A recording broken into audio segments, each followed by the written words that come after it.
Ayan guys, meron tayong rescue ngayon.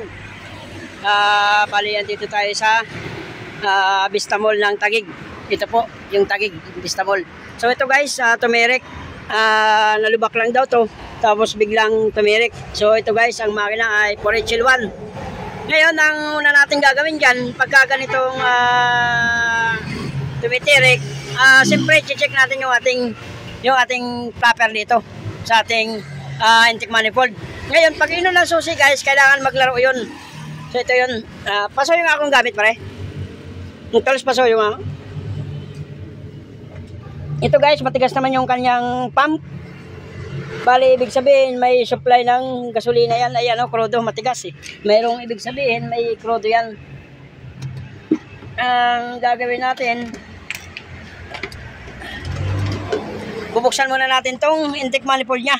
Kasi dito makikita, pag inon mo yan guys, ang susi, kailangan mag-open yung butterfly na yun. So ito, kailangan tanggalin muna natin yung ating intake hose. Yan, ito guys ay 4HL1 na electronics din.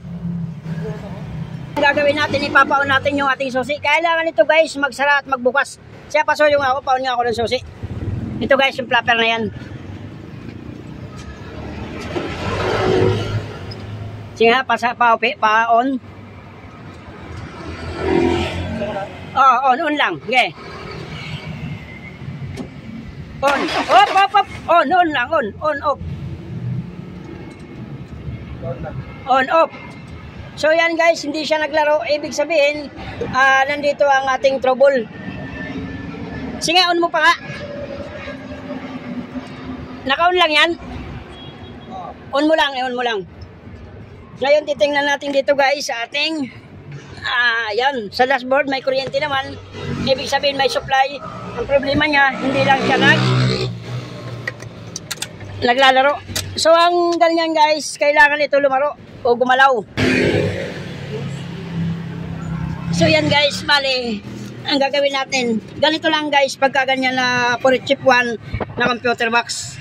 Hindi po agad computer box, kailangan pagpalit-palitin lang natin to. Itong mga relay na to guys. Yan, pinagpalit-palit natin yan.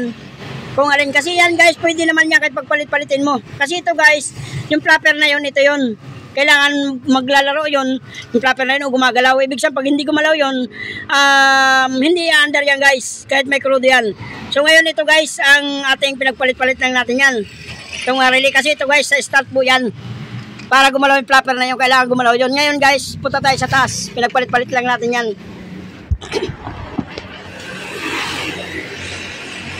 Ito guys, bali ngayon, kailangan ito kanina guys, hindi po lumalaro yun.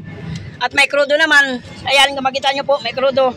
Matigas. Ibig sabihin, kailangan ito guys, lumaro o gumalaw. Sige, pare-paon nga ako ng susi. So, kailangan gumalaw yan guys. Okay, on mo lang. Yan. On. Yan, kailangan niyang gumalaw guys. Ngayon, subukan nating paandarin kung may start. Start. Yun. Yun guys, kailangan lumalaro lang to. So, ganun lang guys, pag puro chip pa na electronics or computer box. Patay nga uli.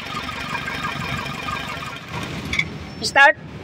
Yan, gumagalaw yan. Kailangan gumalaw. Oh, start. Yun.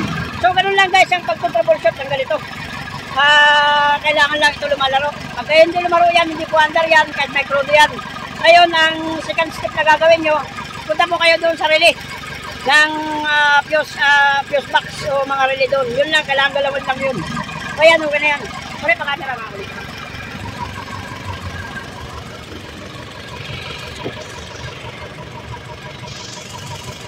Wala lang guys, ang ginagawa natin yan.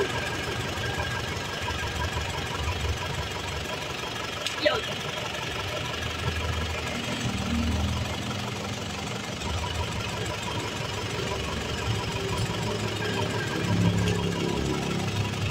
Ganun lang, pag-troubleshoot ng ganitong electronics, basic lang po yan.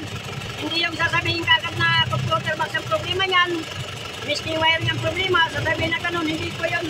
Wag po kayo maniwala sa ganung mga trouble, sasabihin computer box ang problema, hindi po. Wag po ganun. Ayan. Okay na yan. Start po ulit. Okay. start. Good. Ganun lang. Okay.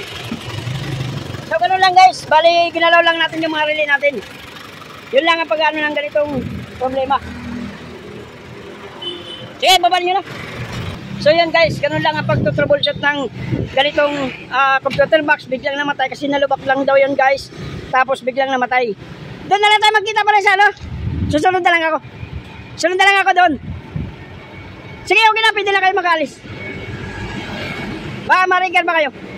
So ganun lang guys ang ginawa ko. Relay lang ginalaw ko dyan. Ang madalian na ano, para troubleshoot kagad.